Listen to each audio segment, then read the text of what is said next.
मैं आपको एक चीज ये बताना चाहता हूं सबसे पहले सबक। देखिए, पेपर में जिनके कम नंबर आए या जिन्हें लगता है उनका पेपर बिगड़ा, आपको लगता है कि पेपर बहुत कठिन आया, आपको लगता है कि पेपर आउट ऑफ सिलेबस आया। मैं आपको बताऊं, 90% जिनके नंबर कम आए हैं या जिन्हें लगता है कि उनका पेपर बिगड़ा है, ये सब वो लोग हैं जिन्होंने बहुत लंबे समय से पढ़ाई को छोड़ के रखा था। जब वैकेंसी निकली उसकी एक महीने बाद, 1.5 महीने तक फॉर्म भरते गए। मैं बता रहा हूं, फॉर्म भरने के बाद यानी एग्जाम के करीबन 2 से 3 महीने पहले जो जागे हैं, ये हालत उनकी हुई है।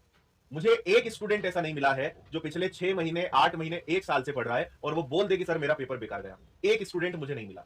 क्यों? क्योंकि अगर समझो आप बात को, बहुत प्रैक्टिकल बात मैं कर रहा हूं, मुझे नहीं पता आप किस सेंस में इसको लेंगे, लेकिन थोड़ा सा अपने ईगो को अपने अनुभव को, जमाने भर की बुराइयों को साइड रख के एक बार ईमानदारी से दिल पे हाथ रख के जो मैं चीजें बोल रहा हूं वो सुनना, है ना। मेरा इसमें कोई व्यक्तिगत फायदा नहीं है, कोई स्वार्थ नहीं है, मैं आज कोई मार्केटिंग नहीं, कोई प्रमोशन नहीं, कुछ नहीं करूंगा। ईमानदारी से चीजें आपको बता रहा हूं, उस बात को समझो।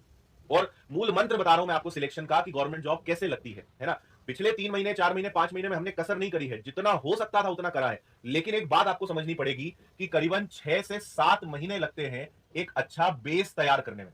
आप सोचिए, 8 विषय थे और 8 विषय तो बोलने के हैं। जीएस अपने आप में एक विषय काउंट होता है, लेकिन इतिहास, भूगोल, संविधान, साइंस को एक विषय बोलते हैं, लेकिन फिजिक्स, केमिस्ट्री, बायो, आपको मोटा मोटा लगभग 14 से 15 सब्जेक्ट्स पढ़ने थे।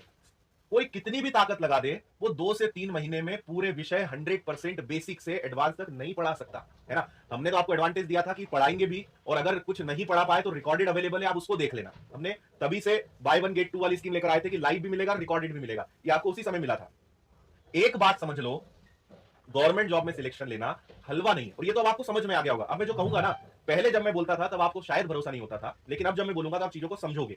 आप ये सोच के मैदान, अभी भी जैसे आपको एसआई का एग्जाम निकालना है, कांस्टेबल का एग्जाम निकालना है, आप अभी से नहीं करोगे। आप अपना सुस्त पड़ गए, अब आप वापस अपने कंफर्ट जोन के अंदर चले गए, वो तो ना, वापस बिल में भरा गए।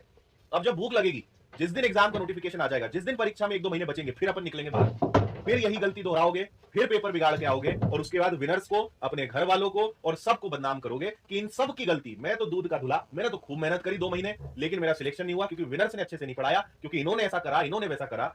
एक बात मैं अभी भी बोल रहा हूं, अच्छा चलो